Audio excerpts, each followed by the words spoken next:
found in this. Yeah, And right. so it thinks if this goes away, life goes away. Right. That's not the truth. And Jesus felt that pressure by the carnal mind in Gethsemane. And he says it out loud so we could hear it. The carnal mind came to Jesus and said, you can't go offer yourself on the cross, dude. What are you thinking? If you do that, we're going to die. Right. How can you do that?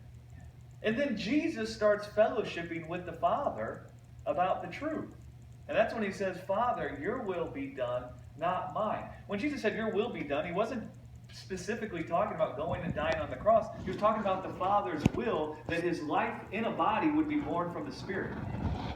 That's what he was talking about. Wow. And so he knew that the Father's will wasn't for him to find life in the mortal flesh, but that his will was that he would find life in the Spirit, and then that Spirit would glorify his body and make it immortal. And then eternal life could be made available to every human being. And so that it's easy for that to happen, and then we just go sit and get quiet with God and start fellowshipping with the life we have with God. That's why Paul said to consider yourself alive to God. What does it mean to consider yourself alive to God? What kind of life does God have? One that can't die? One that can't end? One that can't be corrupted? So, consider yourself alive to God and dead to sin. Well, what kind of life do you have with sin? A life that can die, a life that can end, a life that isn't without beginning and end. It's a life that will cease to be. And so consider yourself dead to a life that can end, and consider yourself alive to a life that can never end. And so when the death in this world tries to press in on you, then you fellowship with the truth, that you've been made alive to an immortal life.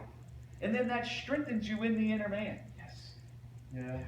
And then you lay down the life that you can have through the flesh. Right. You don't care about it. Listen, if Becky, and this is just imagination. So we'll use a different person. People get upset when you use the same people that are real. Let's say I was married to another woman, and this woman doesn't really exist, but let's say I was married to her. Let's say that woman left me, and she peaced out. And, I waited a while, long enough, and there was never going to be any reconciliation. This freaks people out. But you know what I'd do is I'd probably get a backpack, and I'd probably go into the Middle East and just start walking around preaching the gospel and see what happens. And I guarantee you that in my heart, I know it was probably going to result in my death. Yeah. And I'd probably start in Jerusalem and work my way out. And, that's more than likely going to result in my death, but I'm not going to care. Do you see what I'm saying? Because I know that isn't my death. Right. So something that